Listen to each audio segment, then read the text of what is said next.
What's happening, everybody? Welcome back to Redemption with Jaden. We're back with some more Lackey Grand Prix 17 gameplay, and this time the Top Cut Semifinals game happening between Jay Chambers and Joe Andrighetti. I did not make it into Top Cut for this one. I was in 5th place with my loss to Tim last week. Put me right on the bubble, and my loss goal differential was not quite where it needed to be in order to make it into that top 4 for the Top Cut. And the good news is, though, that it wasn't by 1. So last week when I played that Desperation Crowd's Choice as evil to see if maybe I could find a block, if I had played it as good for Son of God, then I still wouldn't have made it into Top Cut, and I also wouldn't have felt like I gave it my best shot, in practice, in theory, I guess, I think I knew there were a couple of things I knew well enough. I knew that my differential was pretty bad and that one lost hole probably wasn't going to make a difference. But I also knew that my odds of actually finding something to block the attack that Tim was coming at me with from my deck and or reserve, with all the things that he had on board and other effects and whatever, I knew that was probably not going to happen. It was pretty desperate. So if I were to make the same decision again, I don't really know. Maybe it didn't really end up mattering. But in the grand scheme of things, if I was not really sure how the other standings in the tournament were, and I thought my differential was maybe closer to what some of the other guys had, then I would definitely go for that one there. But if I had found a way to block, and then was able to go on to win the game from there, by some miracle, then that obviously would have gotten me into Top Cut, so that would have paid off there. So who knows? But anyways, that's ancient history now. We have a game between Jay and Joe that we are going to do some commentary on, and just fair warning, the recording that Jay sent me was less than 20 minutes. Unfortunately, I wasn't there to be able to record or stream or anything the game live, so we're stuck with the recording that Jay sent me, which we'll get to that when you see it. But I'm just with the table down, like who plays on Lackey like that? Come on, man. But Jay likes the in-person experience, or that feel. I get that, and so I guess he wants to play the way he wants to play, and I was in his hands with the recording for this video, but it was just something that I reached out to him and I was like, hey, any chance you can record this for me to I wanted to be able to post it, and so it was a pretty quick game. I won't spoil in whose favor the game went in that quickness, but we'll get to that when we do. You may already know if you're a part of the Lackey Grand Prix. But anyway, before we get into that, because it is pretty quick, I also wanted to spend a little time talking about the district tournament that we had in Minnesota this past weekend. It was a good tournament. We had a turnout of 10 people for Type 1 2-player, which was nice. And then so we played that in the morning, and then in the afternoon we did a 2-player booster draft, and that we had 2 people who had to leave that were there for Type 1, so we had 8 for that, which was perfect. We could draft in 2 pods of 4, and then also only do 3 rounds instead of having to do 4 rounds like we did for Type 1. Otherwise, it would have been kind of a late day. Unfortunately, both Justin and John weren't able to make it, and so I kind of had to assume some of the hosting roles, but I did also play in both categories, which is a little bit tough if you are trying to host as well as play. It can be kind of tricky if you're answering questions and that kind of stuff, but fortunately everyone in the group we work fairly well together and are understanding. A lot of the guys are kind of young and able to self-manage, and we just kind of ask questions as they come up. So shout out to the Minnesota Play group. You guys are awesome, and thanks for bearing with me as we went through this, and also allowing me to play so we'd have an even number. That's always nice not to have the buy. And also, the well, I'll get to that part later with the deck that I chose to play, and maybe why trying to play this deck and hosting at the same time is, or trying to answer questions and stuff isn't maybe the best idea. But also regarding this deck, John called me the night before saying, "Hey, I'm not going to make it to the tournament tomorrow, but I want you, here's a rule that has been kind of, well, not really a rule, but I guess an oversight in the rules that has existed for a while now that nobody's really caught on to, and it's been kind of a secret. And they actually just patched this rule on Monday, so it didn't actually matter, or at least you won't be able to abuse it now that I'm telling you, whatever. But apparently there was no rule in the deck building rules against having the same lost soul with different art. For some reason, if you had a lost soul with the same identifier but different art, there was no rule against having both of those in a type 1 deck. They only, having both of those in a type 1 deck. So in theory, you could use both the Fall of Man hopper and the fundraiser hopper with kind of the energetic or enthusiastic youth pastor jumping or whatever, whatever you want to call it. And then similar for like humble, you could use the promo and the Revelation of John version. Same with prosperity, you could use the promo and the Fall of Man version, and a number of other lost souls. Lawless, the art is the same for both of them. It's just the border. The promo is borderless, so that one wouldn't work. But I guess if the like Western Cowboy Lawless had been printed for the promo, then you would have been able to do that. But so yeah, I was, because John wasn't going to be there, he wanted me to run that, to run a deck with those, or at least with both double prosperity and double hopper. Mostly just to get it through deck check and mess with Justin. But since Justin wasn't going to be there anyway, I was like, it seems a little cheeky. Like, I'm not gonna do that. I did have the deck ready, but Justin ended up coming down to something, couldn't make it to the tournament. So that is how it went down. So I ended up switching out a couple of cards last minute, switching out one lost soul. I switched in humble for the other prosperity, and I took out hopper and put in another evil enhancement, I think, or I swapped something out. I thought I had 4 evil enhancements from the get-go. Maybe I only had the 3. Yeah. Because I also had some issues where I didn't have a Hey Dad from from Israel's Inheritance, or an Avoiding Edom. Out of the 3 boxes I opened, I was still missing those 2 cards, and hadn't taken the time to try to trade with Justin or something for those. So I kind of made a last minute insertion of Sapphira in place of Hadad, and then I put in Betrayal, Lying Unto God in place of Avoiding Edom, and then I added Betrayal for Hopper.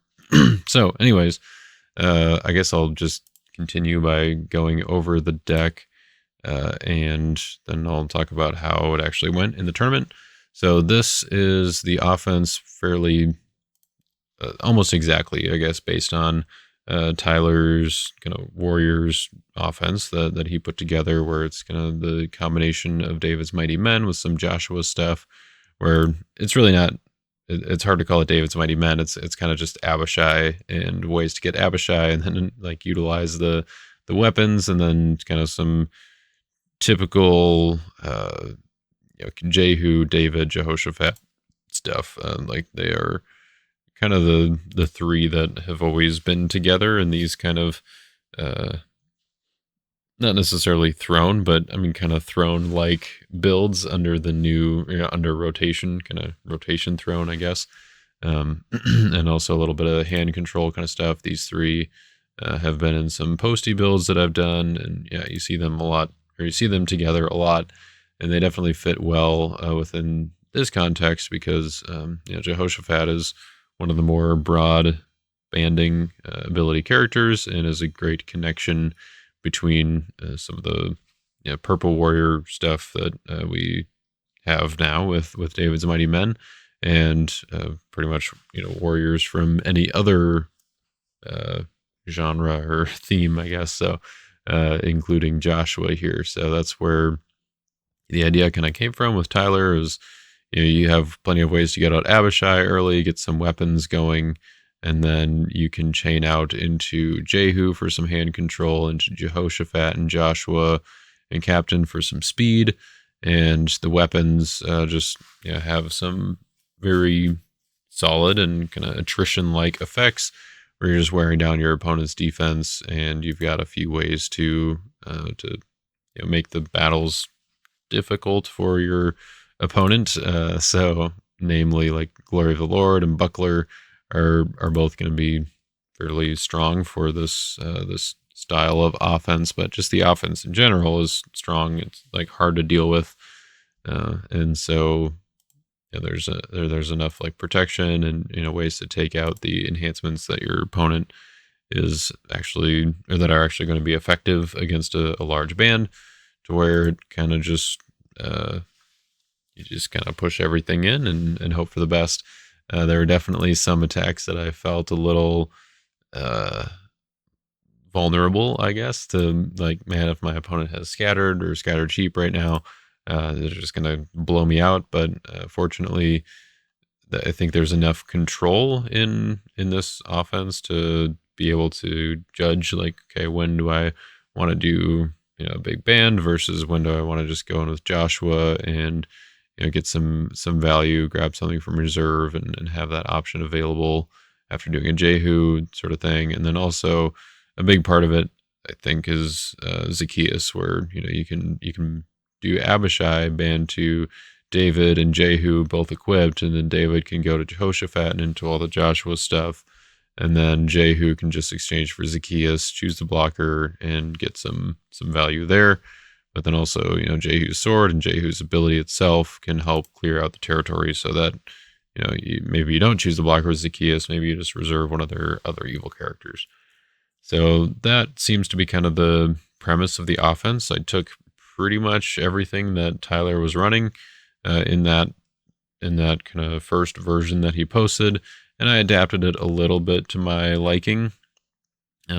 Mostly, I guess the main differences were that I took out Joshua's covenant and the offering of wrongdoing, which he had in there as basically additional ways to get to Joshua and Captain and Stone Carriers early.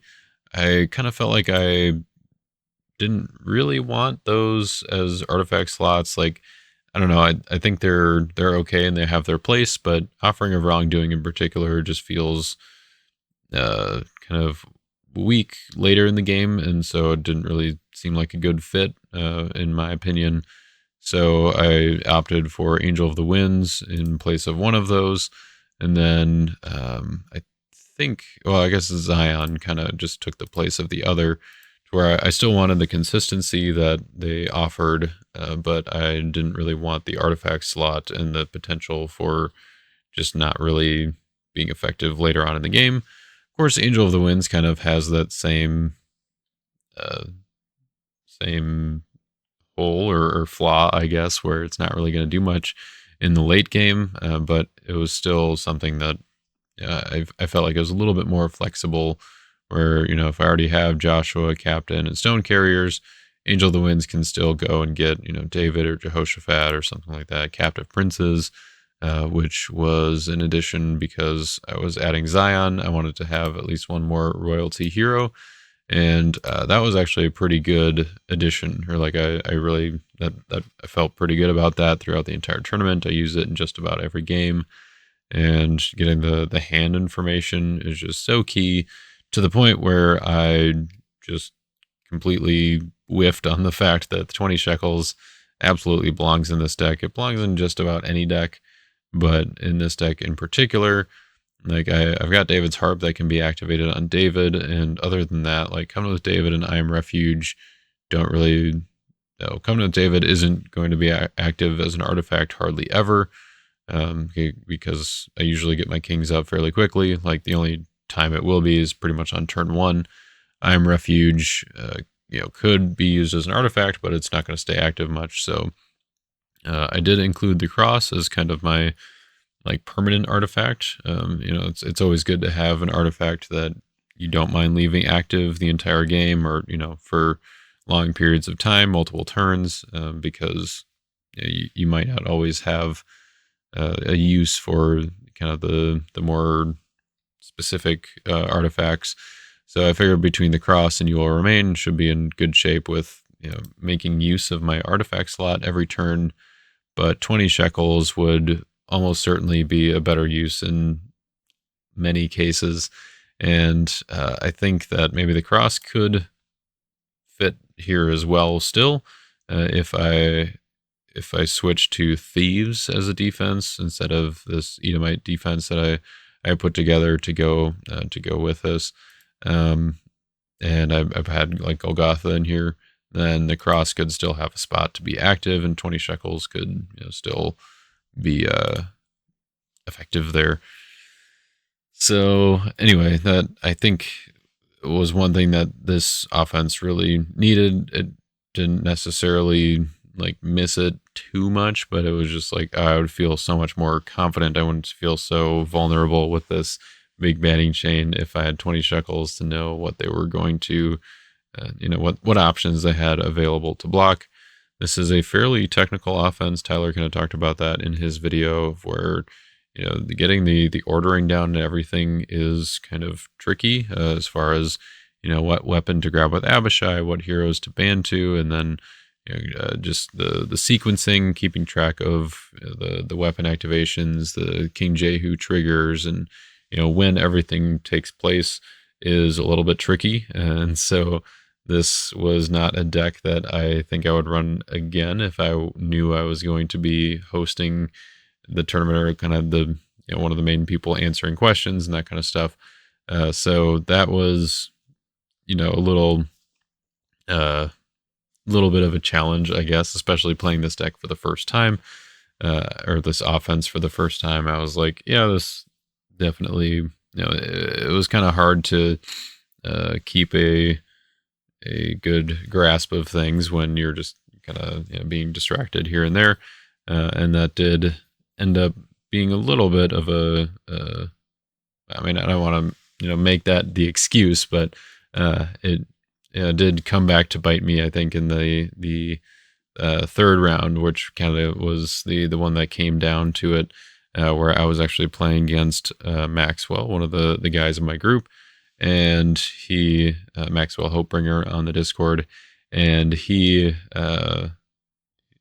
on his turn, we were kind of going, or he went first, we were kind of going back and forth rescuing souls.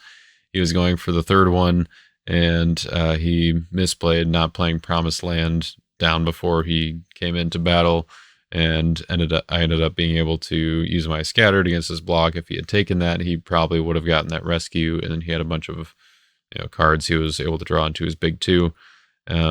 As I went into my turn, then I kind of messed up on my attack and didn't rescue his, or didn't rescue his Humble with Son of God, and that cost me, because otherwise I was negating his only evil character, and I would have been able to make it so that he couldn't get the block. He was playing a Joshua Canaanites deck, so he had the crafty Gibeonites in his territory and no evil characters or enhancements in his hand. So I was feeling pretty confident, but I was negating crafty Gibeonites. Kind of got distracted, forgot that he had Humble, didn't play my Son of God before attacking, and even though I was like, as I was starting my turn, I was like, okay, I got to remember to do that.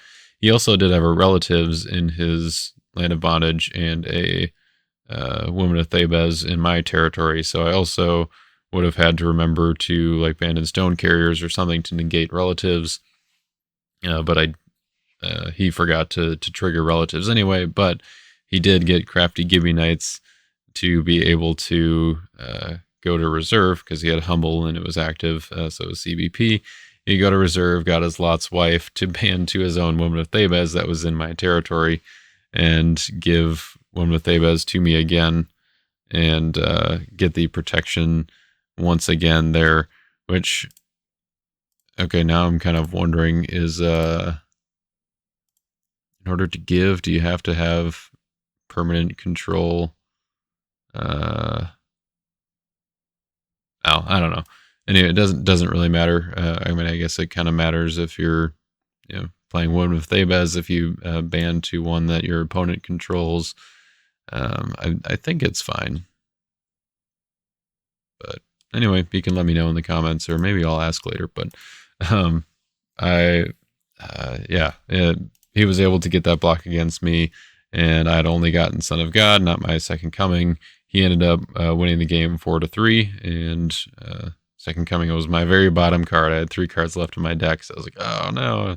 And if we would have tied, then I think I would have had him by differential. But yeah, he played a good game. It was a very heads-up play that he made at the end there. It was very clean, and he went on to win in round 4 as well, as did I. And so as a result, Maxwell ended up taking first place, and I got second. And then Nehemiah, who was Maxwell's younger brother, actually took third place, which was pretty sweet. It was good to see him doing well as well. Definitely some sharp young gentlemen there.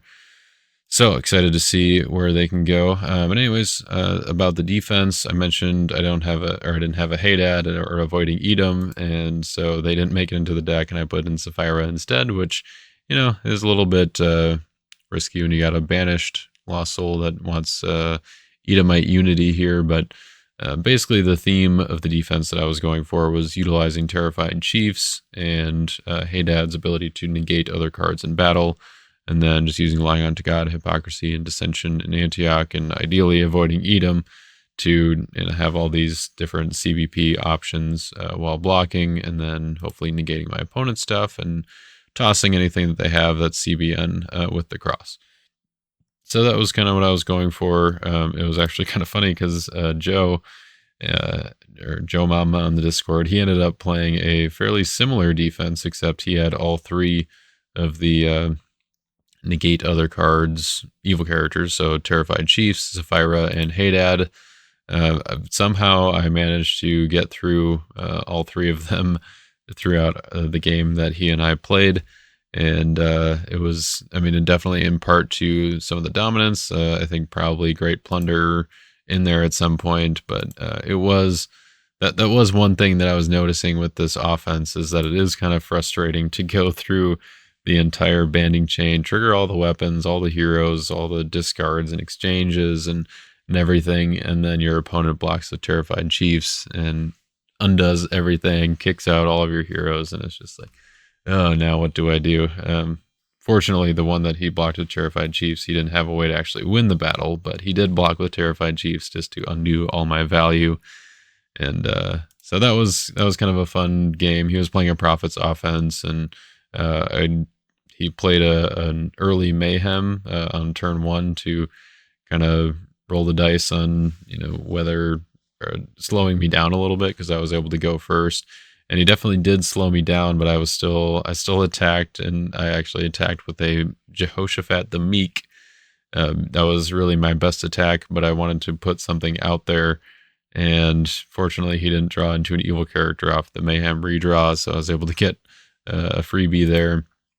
And the rest of my redraw was like I was able to use very efficiently over the next turn or 2 there, which was kind of like it was like I had one character and then an enhancement to play on him, and at one point I think it was a King of Edom and Betrayal in my hand. He attacks me with a band, and I'm able to block with the King of Edom, play Betrayal. I wasn't going to win the battle unless I drew into something else, so I just underdecked something from his hand and then drew 3, kind of started to replenish a little bit. I think I lost the battle, but won the war, I guess, out of that. And so I was able to defeat Joe there. Yeah, the defense I thought was kind of fun. Just wanted to try out Edomites and all the negate and CBP stuff. Also like Husham with Glory of the Lord. I thought would be kind of fun. And that was, pretty much the gist of the deck here. Notably, the offense is pretty similar to the most previous version of the deck that Tyler posted as well. So if you're interested in seeing more about this offense and its uses and how it should actually be played, you can check out Tyler's channel on that, because I don't have any recordings with this deck, just the account that I have from the tournament. As far as the construction of it, I would say it's pretty close to, this is pretty close to where I would like it. I think 20 shekels would go a long way. I think maybe I would adjust some of the stuff in the reserve. I like Eliezer as like another way to get to the Joshua stuff, because David to Jehoshaphat can go to Joshua, but David could also go to pull Eliezer out of reserve and kind of turns, I guess after the first turn. And that's really when you want to be banning Joshua anyway, and start getting some of the value from taking stuff from reserve with him, and then also having answers to foreign wives is pretty big. So I like the David package. I think that's kind of fun, with I Am Refuge, having all the the options with cards with David in the title. Covenant with David, David's Harp, Throne of David, of course David himself, David's Chariots, and even David's Servants if you're playing with Edomites.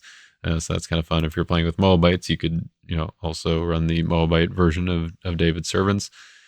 So definitely lots of options with I Am Refuge. So I thought that was kind of fun. If you do like I Am Refuge to grab Covenant with David, use Covenant with David to search for as a territory class enhancement to put Zion in play, and then you search for David, and then you activate David's Harp on David, and then you could go find I Am Refuge back again or something.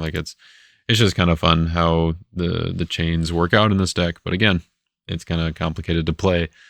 So it's one that you might want to do some gold fishing, some practice games or draws before you take it to a tournament or any kind of or timed high pressure environment where not necessarily high pressure. Tournaments are usually pretty chill, but kind of whatever. It depends on how you feel, or what your typical MO is as far as what you like to play, and whether you like to go outside the box or think you could put the chains together.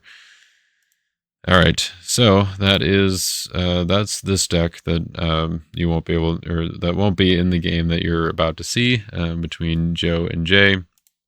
Again, I was not available to record this one, unfortunately, but I will be able to see the recording, do some commentary on it. So we'll go ahead and do that next after a quick word about Your Turn Games, the sponsor of this channel. If you need any redemption supplies, whether it be singles or pre-built decks, what have you, you can head on over to Your Turn Games, get some display boxes or whatever you need for getting started with redemption, or continuing your collection, getting started with a new deck. If you want to buy the cards from the deck that I was showing off here, you can certainly do that. You know what? One thing that I'm gonna go back here real quick. One thing that I wasn't so sure about in this deck was Grapes of Wrath. I felt like there were not too many instances where I wanted to use it. There was at least one, and I'm trying to remember if Tyler mentioned in the video if there was a particular reason why he chose to include grapes. Perhaps just because of all the banding that people were doing. Maybe it was a little more for the defense that he was running. But I just I kept the same dominant lineup for the most part, I'm pretty sure.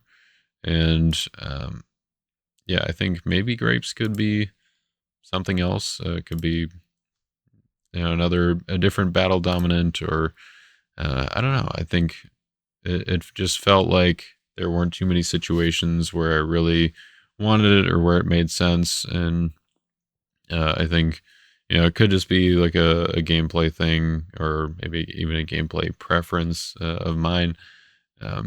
Just the style of grapes didn't really fit quite as well, because I wanted to not be as defensive, or I don't know, something like that. But it just didn't really, it never really felt like a great use of the slot.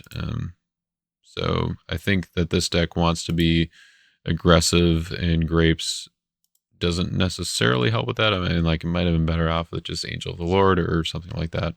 So, anyways, that was the one thing that I wanted to go back and touch on. Now let's go ahead and get into the game here. I just have the game on this download from the email that Jay sent me. So let's go ahead and take a look. And as you can see, uh, I I don't know why Jay plays like this or how he plays like this. Sorry, Jay, but this is just uh, weird. It's I mean, for playing, like, sure, I can see this. Recording, it's not ideal, but of course, that's not. Uh, Jay wasn't necessarily recording this for the with that in mind. I guess I'll say that. So, looks like we got some Joshua Moabites here from Jay. He uses the star ability on Amazing Faith to put the subdued Lost Soul into play, which is a pretty strong play from for the Moabites. I guess kind of the main thing that they've got. One of the main things they've got going for them, I guess, is that if you can keep that subdued Lost Soul online, and just you can just keep on hiding those lost souls. And if you have lots of ways to pull it out, it's even better. So it looks like Joe is playing his Prophets and Edomites deck. So probably pretty similar to the deck that he played in the tournament, if not identical. Right, the one I was talking about, where he's playing Sapphira, Terrified Chiefs, and Hadad, and along with a lot of cannot be prevented enhancements. You can see Forest Fire in the hand there. But Jay put down Trumpeting Priest, I believe, is the hero that he put down, and then Promised Land to go ahead and take something from Joe's hand. He goes and takes the Husham, because that's Joe's only evil character. And yeah, it looks like Jay's going to be able to get a pretty good amount of value from going first here. He's got the Husham, which is one of the best evil characters to take if you're in an off off brigade evil character, just because it's kind of a standalone evil character. You can use the effect effectively, just discard all cards in battle to potentially get a block, kind of in desperate times if you need to. But anyway, Jay gets to go to Medad, exchange to a Wilderness Hero in deck, which he does Joshua. Then he's already got Captain in hand. He had Joshua's Officiators in hand. We could go ahead and equip Joshua's sword, or it's a sword, right? Sword or spear? I don't know. Yeah, Joshua's sword, and and fortunately there's nothing for him to discard for Joe, because Joe didn't really, or hasn't had a turn yet, so nothing really to put down to discard. Like I said, Jay is playing the Shrine, Joshua's Covenant combo there. I assume he's got Tabernacle or some other way to have them both active at the same time. Do Moabites have any natural, like, idle holding cards? I don't think so. But anyway, we might see another Promised Land activation next turn from Jay here. And Joe does have a Jonah down now, which will be good for him. Maybe help to slow down Jay a little bit here. He did not draw any Lost Souls by the looks of it. And it looks like he's going right into battle.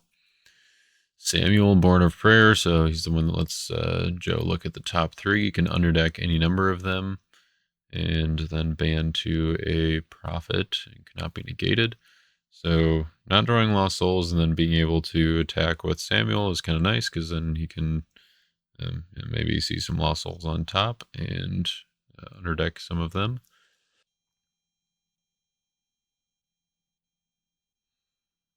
So yeah, he put one card on the top, back on top of his deck, and then two cards on the bottom, and then bans to Jeremiah. So he's going to get to look at Jay's hand here. Jay has the Unconsenting King, I believe, is the guy all the way on the left there. And then Balaam, Son of God, Christian Martyr, Amazing Faith, and then the Husham. Unconsenting King. Shuffle 2 cards from hand. If they do not protect OT lost souls from rescue. So I think probably what he's going to do. He gets even some value there. So he gets to draw 1, then he gets a darkness trigger. And then it looks like he's probably just going to jump with the unconsenting king there, and then let subdued do the rest of the work.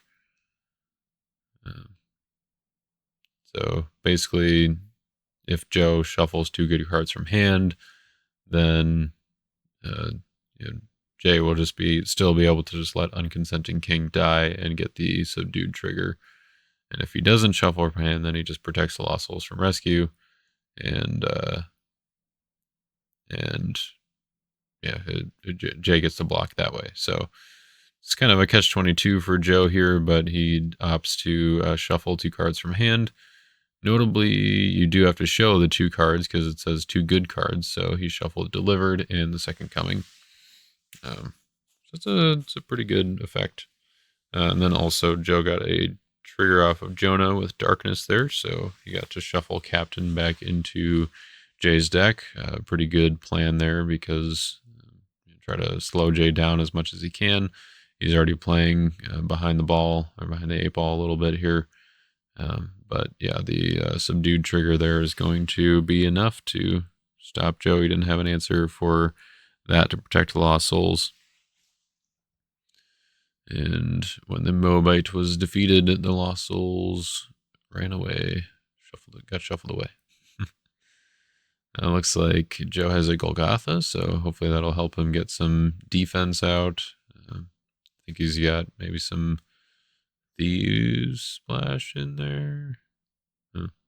He took the Shamed Woman, and that is not something that you are allowed to do because Golgotha says a gospel character except a hero. So even with evil characters being, or dual alignment characters being evil, the except a hero there, that portion on Golgotha is meant so that you cannot get dual alignment characters.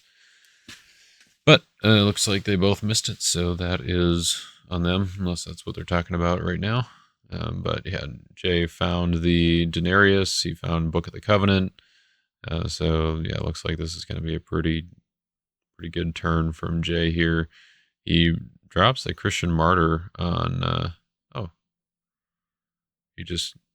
okay, never mind. He advanced the turn to himself. He pushed the advanced turn button, and he was just advancing it to his turn so that the Lackey turn tracker was keeping track.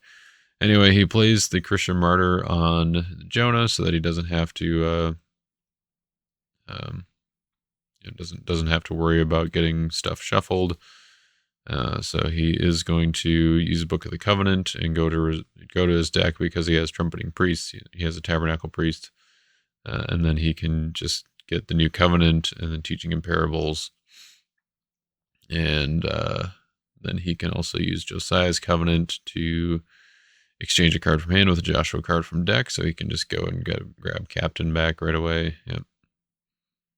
Joshua offense is pretty good, fairly efficient here, getting things set up. So Teaching in Parables is pretty nice. You can negate, I guess, the Shamed Woman for the turn, and then go take a look at what Joe's got left in there, which isn't much, but it's more than he had before. So but Sapphira is being taken away. He's still got a Dissension in Antioch and a Forest Fire that he could maybe utilize, but is Jay going to be able to find a way to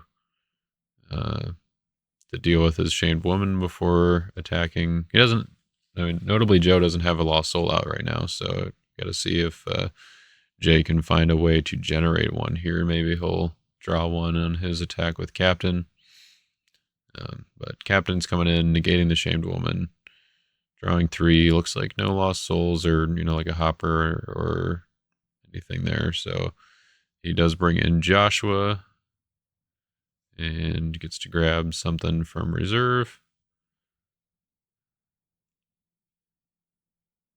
yeah, I suppose probably Caleb and get that extra draw. Oh, okay. No, he goes for some defense. He grabs Jabin the Assembler, a Joshua evil character, one of the Canaanites. And he gets to draw one off of Joshua's sword. He gets to discard Golgotha. And probably ban to... oh, sure. Yeah, Joshua's officiators, because why not? Still get to ban after that. And then Bearers of the Ark to draw two more. Finds a Prosperity. Which, yeah, I'm sure he triggers that. Ditches the Denarius because he doesn't really need more cards. Hey, and there it is. He finds the Lost Souls to make a token. Yep, that seems pretty good. Yeah, I mean, Joe could try to block here, but there's really no chance of him actually being able to do anything with Jay's Amazing Faith. That's really all he needs. But yeah, Shamed Woman is not going to be able to get the job done here, unfortunately. Yep. So yeah, Joe decides to stay behind, live to fight another day, hope to build up or accumulate some resources for next turn to maybe be able to block. But yeah, it kind of looks like Jay's just snowballing a little bit here. There's the Tabernacle. And yeah, he even puts Husham down because it's actually, it's not a bad option for blocking. And he puts Builder's Sword. No, there's that. I think that's Sword onto Joshua's Officiators there. It's interesting. I guess, yeah, the Protect Lost Souls from evil cards, that's pretty good. On that weapon, it's good if you're kind of doing big bans like Joshua does. So and see that as a decent inclusion. It was never something that I really wanted to do in posties, but when you're banning a bunch of warriors together, I think it makes sense. It is Builder's Spear. Okay, yeah. Builder's Sword is the one that people actually play. Because it's the potential battle winner. Negate an evil card or bounce an evil character, I think, is the what that one does. But this one, you get the Protect of the Lost Souls, which is seeming to be more relevant now with Woman of Thebes and other, the Moabite stuff. Jay's just trying to make us dizzy now. I think Joe drew a Hopper. He drew Crowds, Salty, Distressed. I don't think Distressed is affecting anything right now. There's no territory class characters on Jay's side of things. His Moab got top decked by a Delivered Star early in the game. I don't know if I mentioned that or not, or if you caught that, but and he shuffled away his Balaams, so doesn't really have any use for that. But looks like Joe put down an artifact and is coming out with Jeremiah. See what he can do here. I'm guessing that Jay maybe goes with Adoni Bezak and then one with Thebes to get that jump block. I could see, like, if you're worried about Moabites, so any kind of Lost Soul protection is going to be good for you. But also, like, Harvest, I guess, could be good because you're generating then New Testament Meek Lost Soul tokens. And so, because Moabites pretty much only deal with Old Testament Lost Souls, then having that option for, yep, here we go, Doni Bezek to one of Thebes. Having a New Testament token in their territory, they might not be able to deal with that. So one with Thebes is given to Joe's territory, and Jay is able to take Foreign Wise from reserve with Lost Souls being protected, and really no opportunity for him to do anything unless he had like a 3 woes or some other way to negate one with Thebes. That's one of the things that I kind of also like about the Joshua offense is the ability to play Angel of God effectively, because if people are playing a lot of Woman of Thebes to do that protection, Angel of God is kind of another option, I guess, to be able to negate her. So I think Jay is looking for upkeep triggers here. He redrew his Darkness, but does not get a trigger this time. He plays Son of God on the Crowd's Lost Soul to take away Joe's hand protection. And that way he can I guess start using some abilities here. So he plays an Evil Woes on Salty. Trying to see what he actually. Okay, so this is interesting. I'm going to pause it right here because I think that you actually can't do what Jay just did there. You have. I'm not positive on this, but I believe that because of the way that artifacts work, I don't think you can move all of them at the same time, like the 2 covenants that are active on Book of the Covenant. Is that true? Because when you move Book of the Covenant, I think maybe the covenants that are active on it deactivate, and then because they deactivate, you can't reactivate them in the same turn, even if it's on Book of the Covenant. I'm not positive about that. I'm pretty sure that was asked at some point in the Discord, so I'll go look for that and make a note here if I remember. But yeah, so Jay, what he did was he moved Book, he took Your Main from reserve, he used Shrine to Artemis to shuffle Promised Land, and then he triggered Joshua's Covenant to get Promised Land back. And yeah, I don't think that that's actually legal. I don't think that that was a play that worked.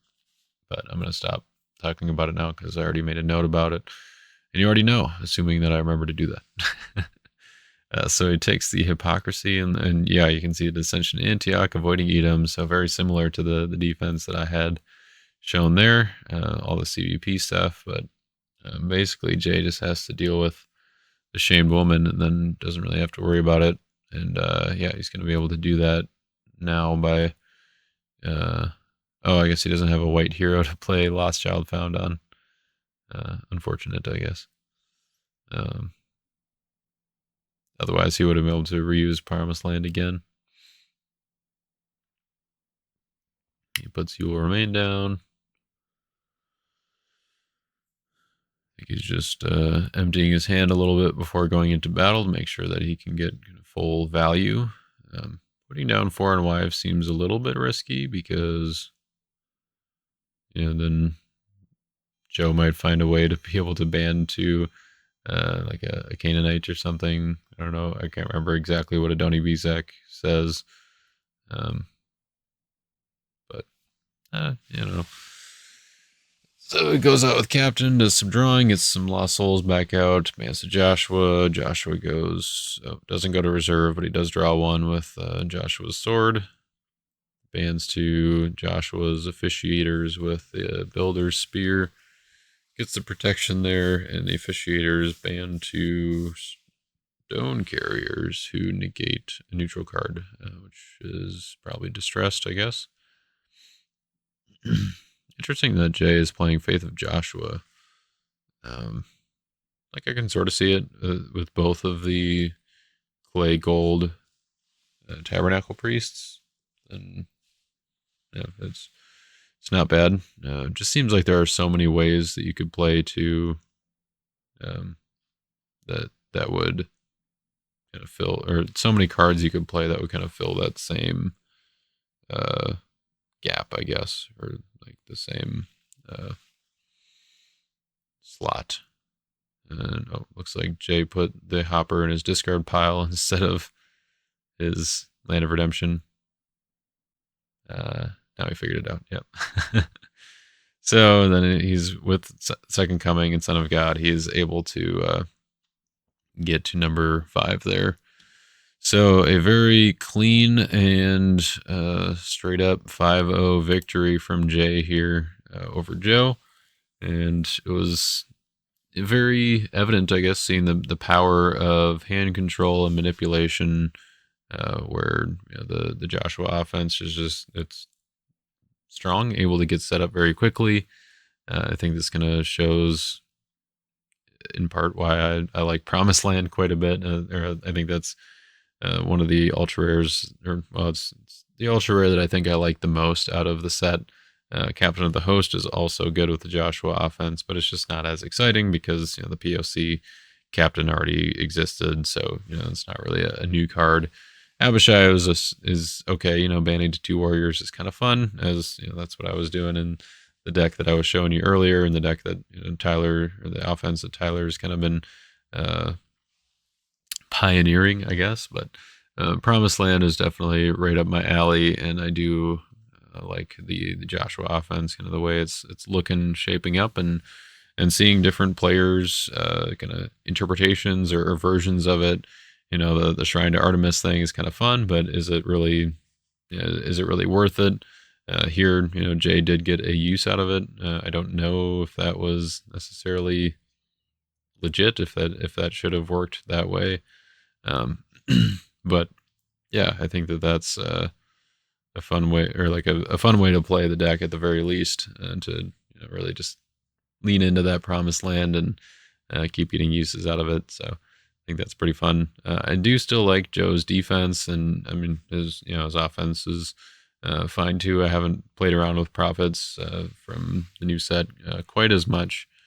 Of course, I did that Soul Hide deck, but other than that, that was kind of my main Israel's Inheritance, dabbling with Prophets, and even then it was barely Israel's Inheritance. There was mostly non-II Prophets. So anyway, that is where we're going to wrap things up.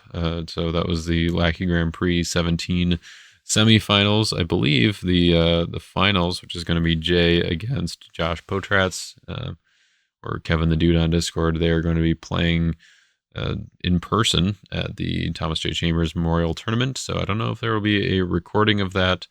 I'm honestly not positive at this point if I'm going to be there or not.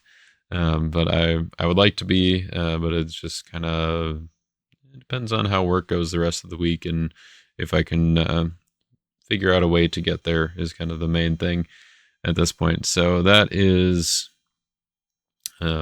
that's all I got for now. If you are able to make it to the Thomas J. Chambers Memorial Tournament, that is this coming weekend, so you should definitely be there. They've got great prize support, and it's they've been hyping it up on Discord, so you should try to make it for that. You get full box for winning one of Saturday's events, which is pretty sweet. And they've also got some custom play mats, and so yeah, you should make it out to the tournament if you can. And with that, we will catch you all next time.